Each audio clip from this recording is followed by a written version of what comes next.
নমস্কার, সবাই কেমন আছেন? আশা করি সবাই অনেক ভালো আছেন। আজকের দিনটা একটু আলাদা। ৩ মাসের অন্তঃসত্ত্বা অবস্থায় শরীর ভালো যাচ্ছে না, কিন্তু দায়িত্ব তো থেমে থাকে না।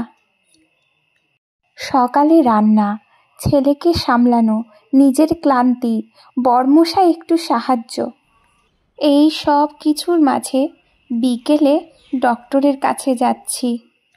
মা হিসাবে, একজন গর্ভবতী নারী হিসাবে দৈনন্দিন জীবনের সংগ্রাম আপনাদের সঙ্গে ভাগ করে নিচ্ছি। আপনারাও যদি এমন পরিস্থিতির মধ্যে থাকেন, তবে জানবেন আপনি একা নন।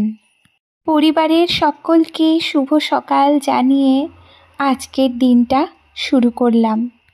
এখন আমি ৩ মাসের অন্তঃসত্ত্বা, কিন্তু দায়িত্বের শেষ নেই। সকালে রান্নাবান্নায় ব্যস্ত আছি। ছেলে ঘুমোচ্ছিল, তারপর ওকে উঠালাম। চিড়ে ভাজি খেতে ভীষণ ইচ্ছে করছিল, তো চা এখানে আগের কড়া ছিল, যেগুলোকে গরম করে নিলাম, আর ডালটা বসিয়ে দিলাম। তো চলুন রান্নাটা সেরে নেই আর চাটাও খেয়ে নেই।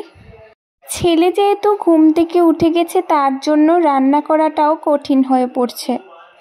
ছেলে ছোটাছুটি করছে, কিছু ছড়িয়ে ফেলছে, ওর দোষ নেই, ওর অটিস্টিক, বুঝতে পারে না সব কিছু। ছেলেকেও সামলাতে হচ্ছে আর রান্না বান্নাও করতে হচ্ছে।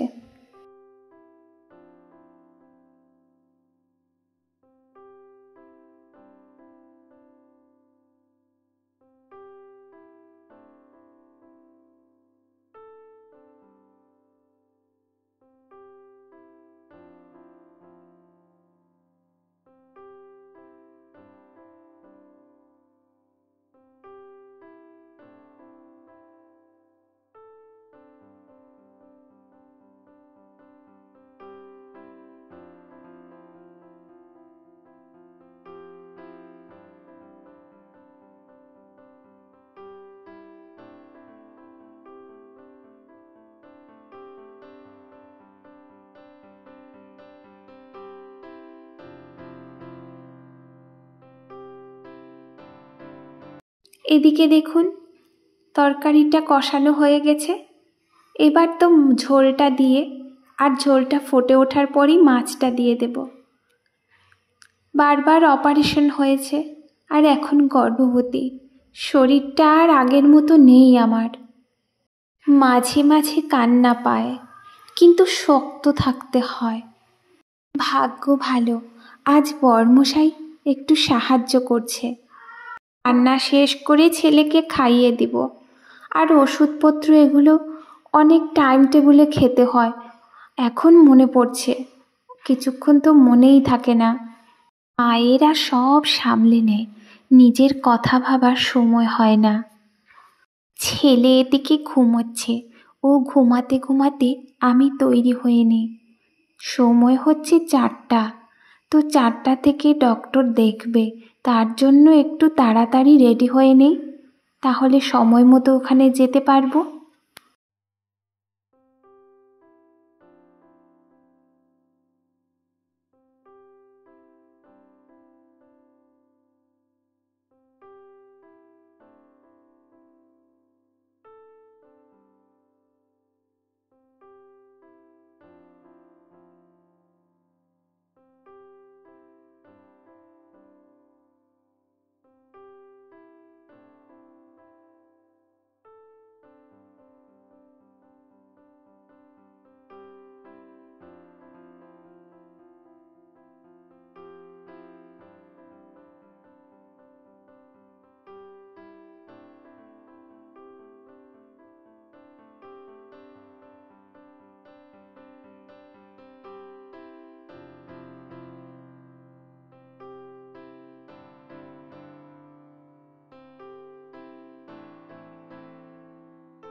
মুখটা ধুইয়ে দিয়ে ওকেও রেডি করে নিব, আর আমাদের সঙ্গে যাবে।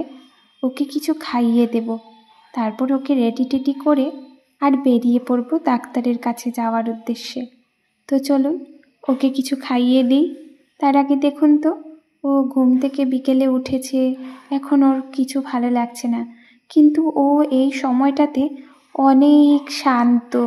দেখলে তো কেউ বুঝবেই না ও যে এত দুষ্টুমি করে, সকাল থেকে রাত অবধি যে মাকে এত কষ্ট দেয়। তো সব কিছু কিন্তু মারা সামলে নেয়।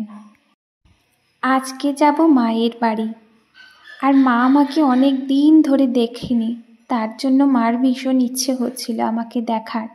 তো আমরা এখন বেরিয়ে পড়েছি, ডাক্তার দেখিয়ে সোজা মায়ের বাড়ি যাব। আমার একজন পিসিমশাই, উনিও এসেছেন আমাকে দেখবার জন্যে। আজকে সবার সঙ্গে দেখা হবে। আমার তো খুব ভালো লাগছে। আর দেখুন তো, একটু আবহাওয়াটা মেঘলা হলেও ঠান্ডা ঠান্ডা লাগছিল। আর বাড়ি থেকে বের হওয়ার পর এত ভালো লাগছিল, সব দিকে দেখা যাচ্ছিল, খুব সুন্দর একটা দৃশ্য। তো সবাইকে দেখেও মনটা ভালো হয়ে যায়। মনে হচ্ছে আজ সৌম্যদি খুব ভালো মানুষ, ওকে দেখে কেউ বুঝতেও পারেনি ও এত ভালোভাবে থেকেছিল। আর ডাক্তারের চেম্বারে কিন্তু ও একদম দুষ্টুমি করেনি। তো চলুন আজ এই পর্যন্তই থাক। সবাই অনেক ভালো থাকবেন, অনেক সুস্থ থাকবেন। আবারও দেখা হবে। ভালো লাগলে লাইক, কমেন্ট, শেয়ার, সাবস্ক্রাইব করতে ভুলবেন না। আজ তাহলে আসি।